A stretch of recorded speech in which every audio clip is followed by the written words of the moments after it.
So you started taking ashwagandha because everyone on Instagram says that it fixes anxiety and stress, and every wellness influencer swears by it. You bought a bottle, you took it every day, and instead of feeling calmer, you actually feel more tired, maybe more anxious, and your brain feels even foggier than before. Let me explain what's happening in your body and what you should take instead.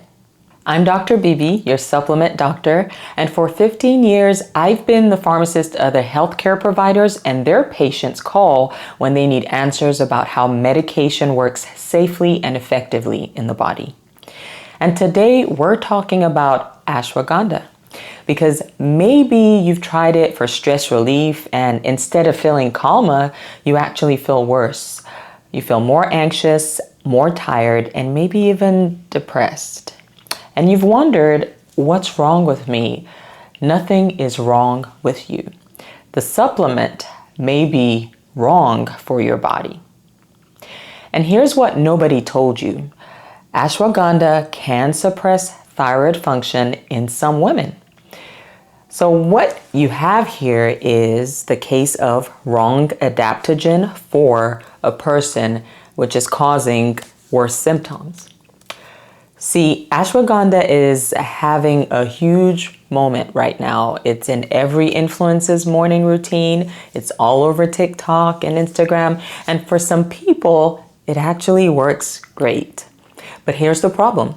Nobody's telling you that ashwagandha doesn't work for everyone. In fact, for a lot of women with certain thyroid issues, which really is very common in women over 40, it can make things worse. So let's break down what ashwagandha actually does, why it might be backfiring on you, and what you should do instead. So what is ashwagandha?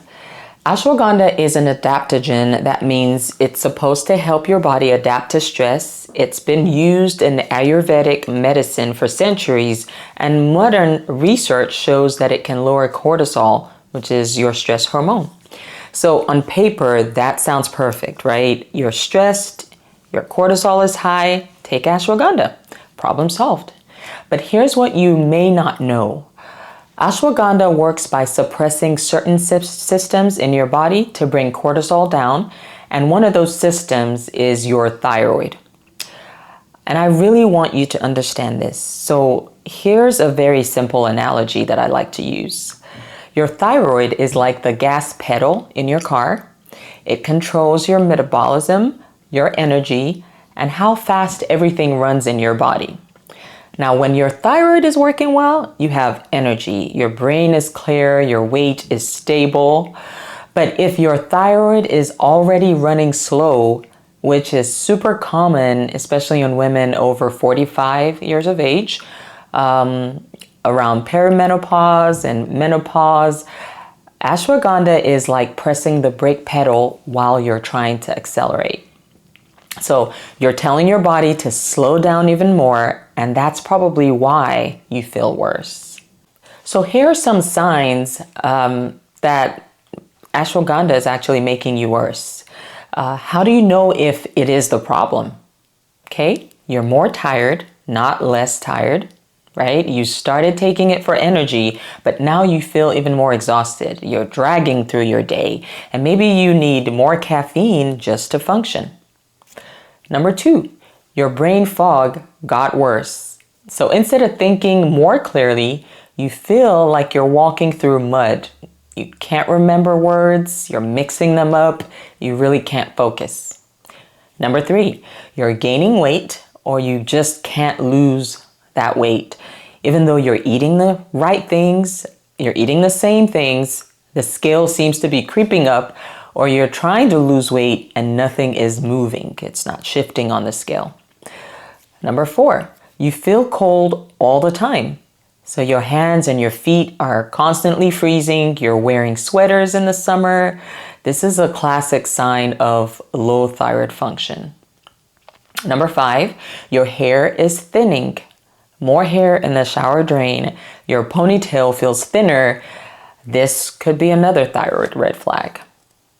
And number 6, You're more anxious, not less. And that really seems backwards, right? Because ashwagandha is supposed to help with that. But your thyroid, when it slows down too much, makes your body go into a panic mode. You might feel more anxious because your body is stressed from the metabolic slowdown. And so if you are experiencing at least 2 or 3 of these symptoms, ashwagandha might not be your friend. So if you're nodding along right now, you're realizing that this might be you, then you probably know a friend who's experiencing the same. So share this video, share with your mom, your sister, your friend who's also on the ashwagandha train. This could save them months of confusion. Here's the thing, your body is giving you signals. It's telling you this isn't right for me. And that's not because you're broken. It's because this particular supplement does not match your biochemistry at this time or not at all. Think of it like putting diesel in a car that needs regular gas. The car still runs on fuel, but not that kind of fuel. So you need the right match. So right now, just allow me, okay? I need to get a little nerdy for a second. And trust me, it's for your good because understanding this will help you make better choices. Ashwagandha lowers cortisol by affecting your HPA axis. That's your hypothalamus, your pituitary gland, and your adrenal gland. And this is the stress response system in your body. But here's what happens when you lower cortisol too much, or when your body is already dealing with low thyroid function. Ashwagandha can suppress your thyroid hormone production even further. There's several studies that show that ashwagandha can lower TSH, which is your thyroid stimulating hormone, and in some cases it reduces T3 and T4 levels. Those are your active thyroid hormones. And for someone with hyperthyroidism, which is overactive thyroid, this might actually be helpful. But for someone with hypothyroidism or subclinical hypothyroidism, which affects about 1 in 8 women, even more women over 45, this makes things worse. And here's the kicker. A lot of women over 45 have sluggish thyroid function that doesn't show up as abnormal on a standard lab test. Your doctor says you're normal, but you're at the low end of the range. So you take ashwagandha, it pushes your thyroid down further, and boom, you feel terrible. So I made you a free guide that covers this information in detail. It's called the 5 lab markers that your doctor isn't checking. It shows you exactly what to look for in your thyroid labs so you can see if everything is optimal and not just barely normal. It will help you understand what's really happening. So if ashwagandha isn't right for you, what should you take or what could you use, right? Here's the truth. I can't tell you in this video, because I don't know your labs. I don't know your cortisol patterns. I don't know your thyroid function.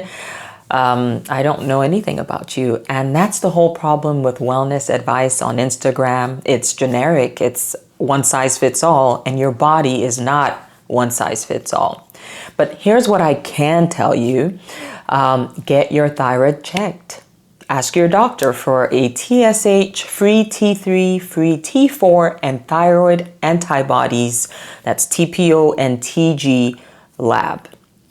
Don't just accept normal. Ask for the actual numbers and look at the optimal ranges. Step 2, stop taking ashwagandha. Give your body a break for about 2 to 3 weeks and see if it makes a difference. See if you start feeling better.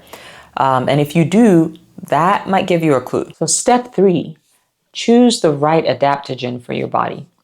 There are some alternatives that you may want to consider based on different situations. For instance, if your thyroid is low or sluggish, you might want to try rhodiola because it can support energy without suppressing thyroid function. Or holy basil, which is also known as Tulsi, because it helps with stress, but it doesn't impact thyroid the same way. And if you're wired and anxious and you just can't seem to calm down, L-theanine is something that you could consider because it calms your nervous system without making you feel drowsy.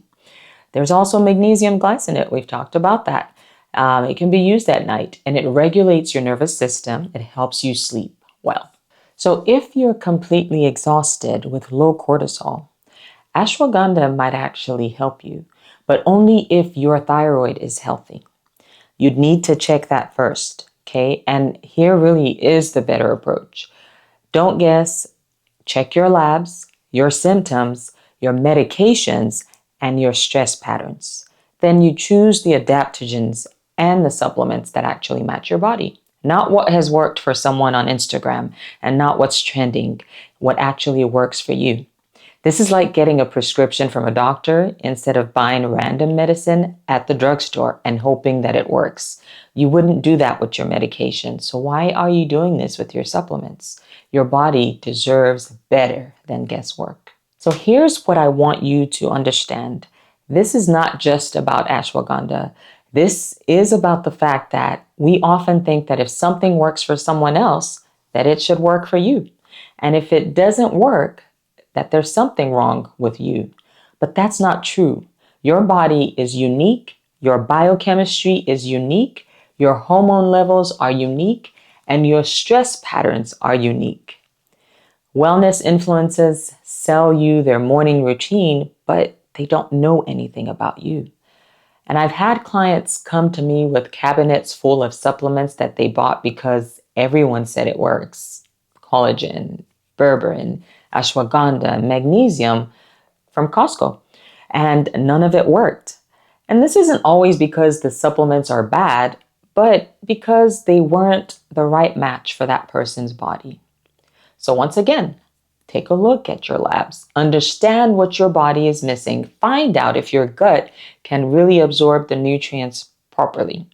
And then choose the supplements that are based on your unique biochemistry, not on a generic bottle, not what worked for your friend, your own personalized formula. Fix your stress patterns because even the best supplements won't work if your nervous system is burning through those nutrients faster than you can replace them. You really don't need more willpower. You need the right information and the right raw materials for your body. So if you want to stop guessing and really understand what your body actually needs and not what's trending on Instagram, hit this subscribe button because every Tuesday and Thursday, I break down what is worth your money and what's not. Look, I'm not here to bash ashwagandha. I use ashwagandha. And for some people, it's great. But for a lot of women whose thyroids are already sluggish, it can make things worse. And the reason nobody told you this is because most people that sell these supplements are not necessarily medically trained. I spent 15 years studying and simplifying scientific information, such as how medications and supplements work in the body. So I know and truly understand how to read labs and which forms of the nutrients are actually absorbable and which ones you're just peeing out. I also believe that one size does not fit all.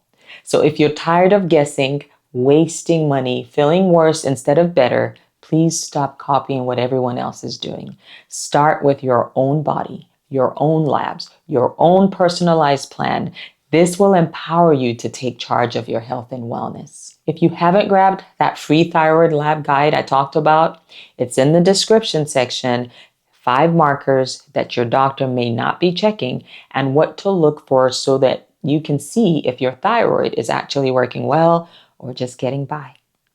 I'm Dr. Bibi, your supplement doctor, and I want to thank you for hanging out with me today. I will see you next time.